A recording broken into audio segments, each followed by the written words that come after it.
Imagine this. You are a forestry worker in the endless expanse of northern British Columbia. The air is thin with the first frost of autumn.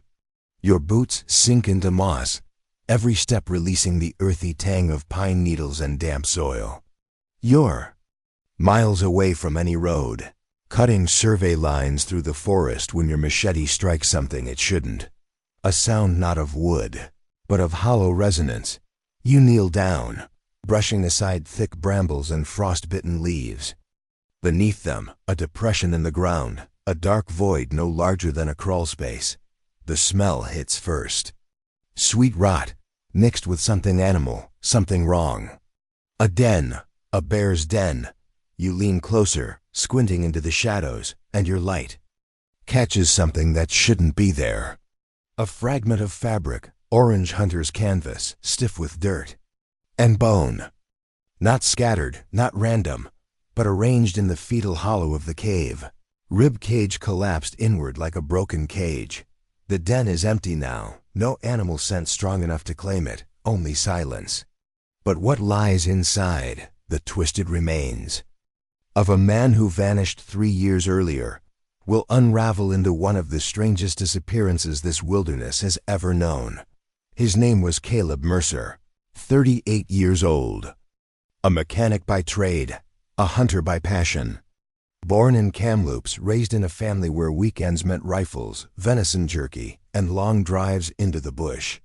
Friends would later describe him as a solitary but reliable man, someone who didn't talk much but always showed up when needed. Caleb wasn't reckless. He wasn't inexperienced. By all accounts, he knew the backcountry better than most weekend adventurers ever could. He could track elk across shale ridges, could name edible plants by sight, could set camp with nothing more than a tarp and cord. Yet, in October of 2019, he vanished into the very wilderness he knew so well. And for 3 years, not a single trace of him was found. Not until a bear's den gave up its secret. October 9th, 2019. Weather: overcast skies, temperature hovering near freezing. Early snowfall had already dusted the higher ridges. At 5:12 a.m., Caleb texted his younger sister Lena from the gravel turnout where he parked his truck. The text was routine: out at Pine Lake Ridge, back tomorrow. Wish me luck. By 6:45 a.m., according to GPS metadata later pulled from his truck, he had driven down the old logging road and stopped near kilometer marker 48. That was the last confirmed sign of him. He carried with him a .308 hunting rifle, a pack containing rations for 2 days, water purification tablets, a survival knife, and a satellite phone, though records show the set phone never made a single call. By evening, when he failed to return home, his sister assumed he had chosen to stay out another night. But when a full 24 hours passed with no word, she drove out to Pine Lake Ridge herself. His truck was still there, locked, his thermos still sitting half empty in the Q folder, as if he had stepped out expecting to return within hours. He never did. The search began immediately. Our CMP deployed ground units with canine support. Volunteers from local hunting clubs scoured the ridges, calling Caleb's name until their voices broke. Helicopters buzzed overhead, infrared cameras searching for any sign of human heat beneath the tree canopy. Nothing. Search radius expanded to over 40 square kilometers. Rivers were checked for drag marks. Abandoned cabins were entered, fireplaces still cold. But the weather turned. By the third night, a snowstorm smothered the mountains. Tracks vanished, scent trails dissolved. The dogs whined, confused. The helicopters grounded. One volunteer recalled later. It was like the woods swallowed him whole. Lena Mercer became the face of the search. Pale, determined, holding her brother's photograph at press briefings. He's not careless. He knows how to survive. Someone knows something. For weeks, local news ran nightly updates. Rumors spread that Caleb had staged his disappearance, that he owed money, that he'd walked into those woods on purpose. But those who knew him rejected it. He had just paid off his truck loan, had plans to help Lena's son learn hunting that winter. He had reasons to live, still, no trace. Not a shell casing, not a scrap of fabric. By November, official searches ceased. The case was marked cold. But there was one strange detail, buried in the search logs. On October 10th, the second day of the search, one K9 unit alerted near a thicket of brush just 2.5 kilometers from Caleb's truck. Handlers noted the reaction but found nothing visible, chalking it up to residual scent. The spot was dismissed. Searchers moved on. 3 years later, that very same thicket would lead to the bear's den. For 3 years, Pine Lake Ridge became a ghost in the community. Every hunter who passed through glanced a little longer at the tree lines. Every snowstorm seemed to bury Caleb further. Detectives rotated off the case. Media coverage dwindled. Lena kept holding vigils, one each. October, where she would light a lantern by the gravel turnout where his truck had been found. Alone in the wind, waiting for an answer that never came. Until the fall of 2022. The forestry worker who stumbled upon the den immediately contacted authorities. Within hours, RCMP and forensic teams arrived. Floodlights turned the forest floor into a crime scene. Cameras flashed. Blue tarps went up. Inside the den, they found partial skeletal remains. Skull, rib fragments, femur. Clothing remnants, orange hunter's jacket, shredded and stiff. A cracked rifle stock, the barrel rusted. And something else, something that didn't belong. Tucked beneath the bones was a single object. Metallic, unmistakably man-made. A hunting knife, but it wasn't Caleb's. His knife, according to purchase records, had a bone handle. This one was black steel, engraved with initials that investigators would not reveal to the public. And that detail, that intrusion of human presence, shifted the narrative of the case forever. Had Caleb crawled into that den to escape the cold, only to never emerge? Or had someone else placed him there, hidden him inside an animal's home, hoping the wilderness itself would erase the evidence? As RCMP carried the remains out under floodlight, questions outnumbered answers. The forest was no longer just indifferent. It was complicit, and the knife, glinting under the forensic lamps, whispered the possibility of a darker truth. Caleb Mercer had not died alone. The discovery of Caleb Mercer's remains inside a bear den was shocking enough. But for investigators, it was the knife that changed everything. The weapon was not his. It was heavier, tactical in design, coated in scratches that suggested long, brutal use. The black steel hilt bore shallowly engraved initials, RK. RCMP. Kept the detail quiet from the press, withholding it even from the family at first. But behind closed doors, it set off a chain reaction. This was no longer just a wilderness tragedy. It was a potential homicide. The remains were transferred to Vancouver for forensic analysis. Every piece of bone was catalogued, every shred of fabric examined. Skeletal condition. The rib cage had collapsed inward, consistent with years of decomposition and the weight of soil. But one rib fragment showed a thin scoring mark. A sharp edge had cut it cleanly before death. Not an animal's tooth. A blade. Clothing. The hunter's jacket was torn in multiple places, not by teeth or claws, but by long vertical slashes. Skull. Intact, but the jawbone was fractured, as though struck with blunt force. Soil analysis. Samples taken from beneath. The remains revealed high traces of human hemoglobin. Blood had pooled there once, long before decomposition. DNA on knife. Partial profile. Male. Not Caleb's. The findings pointed to violence. Someone had attacked him, left him bleeding, and either forced him or carried him into that den. The wilderness hadn't claimed Caleb Mercer. Someone had. When detectives finally briefed the Mercer family, Lena's reaction was volcanic. Reporters caught her storming from the RCMP detachment, tears streaking her face, shouting, "They told us he just Got lost. He didn't get lost. He was killed. For years, she had begged the police to treat Caleb's disappearance as suspicious. For years, they'd insisted it was likely environmental misadventure. Now she felt vindicated, but it was a hollow victory. She set up a press conference outside her home. Holding her brother's photograph again, she demanded answers. Who took him? Who put him in that hole?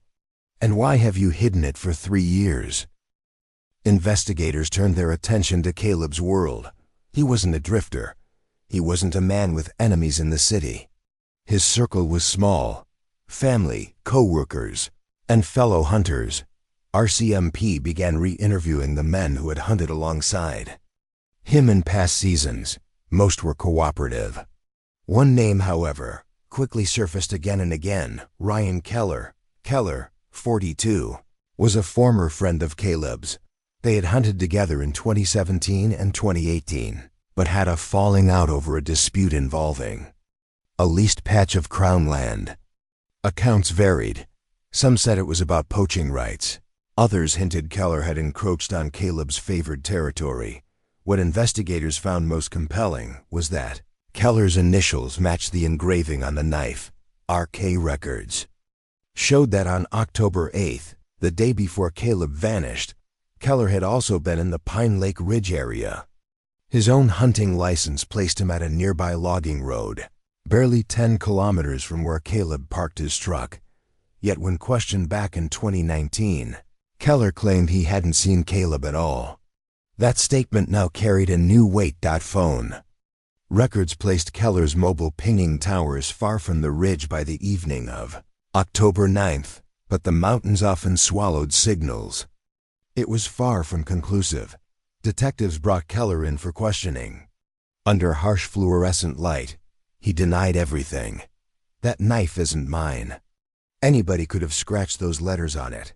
You're trying to pin this on me because I knew him, because it's easy. When asked where he had been during the critical 48 hours of Caleb's disappearance, Keller claimed he had returned to town by noon on October 9th to meet a friend for drinks.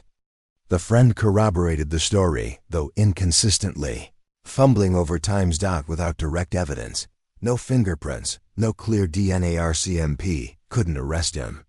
The case stalled again, but the discovery of the bear den reignited public pressure. Volunteers demanded another sweep of Pine Lake Ridge. In early winter 2022, teams returned to the forest. Dogs sniffed along the frozen underbrush. Metal detectors scanned the soil. It was during this secondary search that a chilling second clue surfaced. Near the base of a ravine, less than a kilometer from the den, searchers unearthed a rusted ammunition casing. The caliber matched Caleb's rifle, but ballistics later confirmed this casing had not been fired from Caleb's gun. Someone else had been there, carrying a weapon of the same caliber. The Mercer family splintered under the weight of it all. Lena grew convinced Keller had killed her brother. She publicly accused him in interviews, calling him a coward and a murderer. Their elderly father, Thomas Mercer, withdrew from the spotlight. He told one reporter quietly, "I don't think it was Keller. Caleb trusted him once. You don't bury a man in a bear den. That's something colder, meaner." The suggestion planted doubt. If not Keller, then who? Investigators began combing through unsolved cases in the region, and they found something troubling. 2 years before Caleb's disappearance, another hunter, a man named Ethan Ward, had vanished in almost identical circumstances just 80 kilometers south. His truck was found abandoned, his trail gone cold. His body was never recovered. Ward had also clashed with Keller over hunting rights, but there was no knife in that case. No den, no closure. Could they have been connected? Then, in late 2022, during a routine digital audit of Caleb's possessions, a forensic analyst stumbled upon something overlooked: the memory card from Caleb's hunting camera. Recovered from his truck, the card contained dozens of wildlife photos: deer, birds, blurred branches. But the final image chilled investigators. Timestamped October 9, 2019. At 10:14 a.m. The photo showed the forest trail ahead. And in the far right corner of the frame, half obscured by trees, was the unmistakable silhouette of a man carrying a rifle. The grainy image from Caleb Mercer's trail camera became the single most haunting piece of evidence in the case. Investigators enlarged it, enhanced the contrast, ran it through software designed to sharpen surveillance stills. But no matter how clear the picture became, the figure remained faceless. What they could tell was this: male, medium build, carrying a rifle slung across his shoulder, standing unnaturally still, as though watching. The timestamp placed him in the woods less than 4 hours after Caleb left his truck. Whoever he was, he had been close. Close enough to be captured by accident. The first theory was obvious. Ryan Keller. Investigators brought the photo to Keller's home. He stared at it for a long time, his expression unreadable. Finally, he shook his head. "That's not me. My jacket's camo, not plain. My rifle doesn't sling like that. You people want it to be me so bad, you're seeing ghosts." His denial didn't clear him. But it also didn't give detectives what they needed. The public, however, made up its mind. Social media posts plastered Keller's face next to the trail cam figure, calling him a killer, a coward, a monster. Protesters appeared outside his home, chanting Caleb's name. But the RCMP remained cautious. If they moved too soon without solid proof, the entire case could collapse. Enter Dr. Adrian Price, a criminal psychologist brought in to consult. His ASSESSM chilled investigators. This wasn't a random killing. Look at the choice of concealment. A bear den. That's not improvisation, that's deliberate. Whoever did this wanted the body to disappear in the most natural way possible. To be mistaken for an animal casualty, not murder. That shows calculation. Price pushed further. And the knife? Left behind, engraved, almost as if daring you to trace it. This isn't just violence, it's ownership. This is someone who sees the wilderness as their stage. Someone who believes they control who comes in and who doesn't come out. The words reframed the investigation. They weren't just searching for a killer. They were searching for a territorial predator who happened to be human. In March 2023, with snow beginning to recede, a specialized search team returned to Pine Lake Ridge. Their goal: retrace every step from Caleb's last known location to the den, looking for overlooked evidence. For days they combed through ravines, overturned logs, mapped old game trails. On the fourth day, a canine alerted again, this time near a stream. Beneath a tangle of roots, searchers found something small but chilling. A torn scrap of camouflage fabric. Lab tests later confirmed it contained DNA, not Caleb's, not Keller's, someone else entirely. The discovery suggested a third man had been present. For Lena, each new clue twisted the knife deeper. She went from pleading for answers to obsessively chasing them. Herself, reporters filmed her trudging through the snow with volunteer searchers, her face raw from cold, muttering, "I'll find him. I'll find whoever did this." Her obsession fractured relationships. Friends pulled away. Even her father, Thomas, begged her to stop. "They'll come for you, Lena. Whoever did this, they don't want to be found." But she refused. She told one journalist quietly, "If I don't fight for Caleb, no one will." April 2023. Searchers found something even more unsettling. A small cache buried beneath stones. Less than a kilometer from the den. Inside, Kalan, 2 unopened cans of beans, a folded tarp, a pair of leather gloves, and a single Polaroid photograph. The photo showed the mouth of the same bear den where Caleb's remains had been found. It was taken long before investigators arrived. Someone had photographed their hiding place. The RCMP task force split into competing theories. Theory A: Keller was the killer. He knew Caleb, had motive, and the initials on the knife matched. The Tanvi Polaroid could have been his twisted trophy. Theory B, a third man.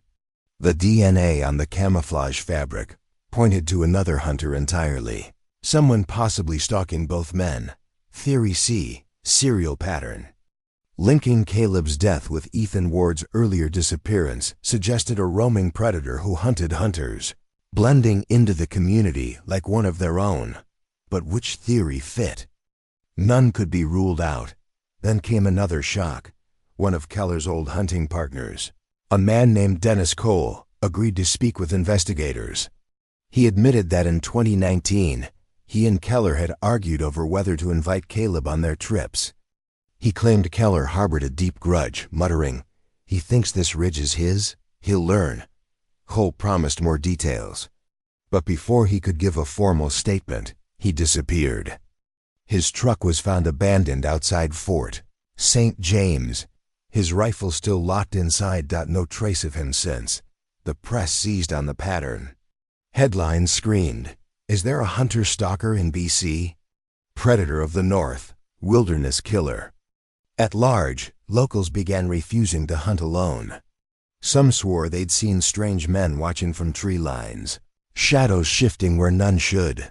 The wilderness, once a place of pride and freedom, became a place of fear. In June 2023, RCMP received an unmarked envelope at their detachment. Inside was a small cassette tape, labeled only with a date, the 9th of October 19, the day Caleb vanished. The tape, when played, was muffled but unmistakable. Footsteps crunching in snow. Heavy breathing. And then a man's voice, low, almost conversational. "You shouldn't have come here. This is mine." A sharp crack followed. Would a strike? Caleb's voice, shouting something indistinct. Then silence, the tape cut off. The cassette tape shook the investigation to its core. For 3 years, the Mercer case had been defined by silence. Now here was sound, raw, intimate, undeniable.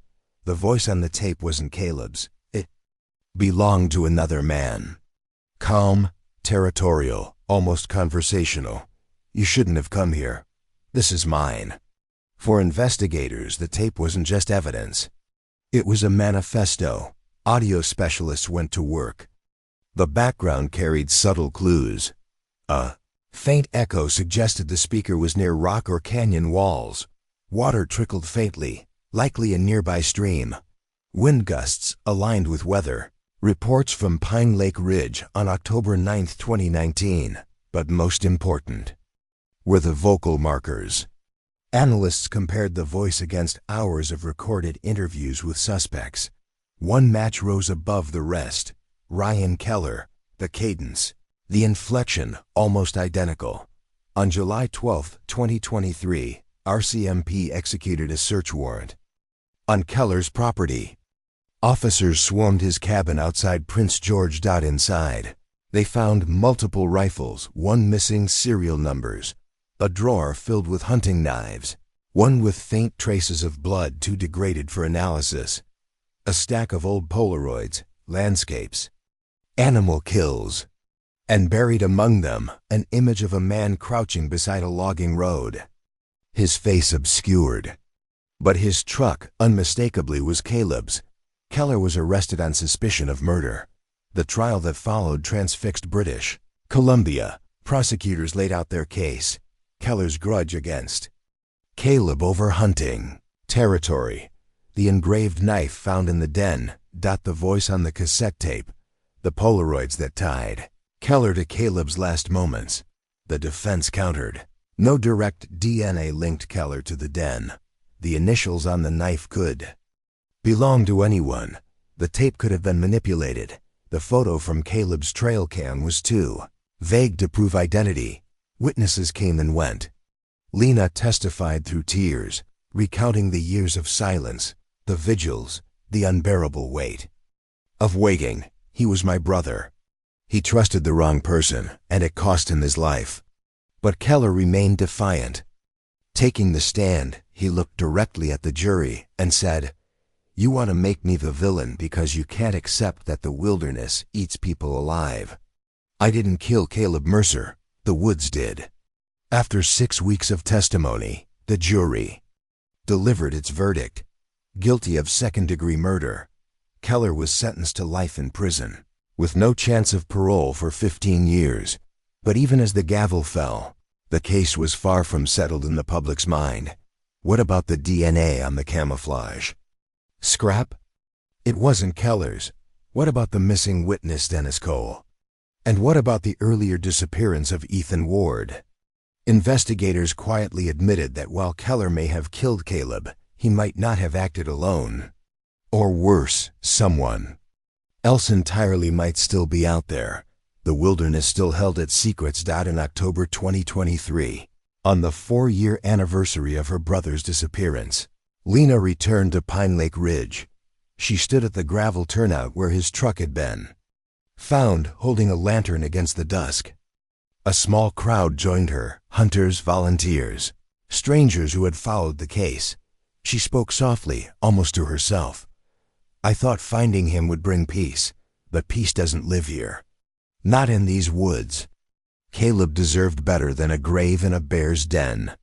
He deserved better than silence. She placed the lantern on the ground, its light flickering against the dark tree line. For a moment, it seemed like the forest itself was listening. The story of Caleb Mercer is not just about one man's death.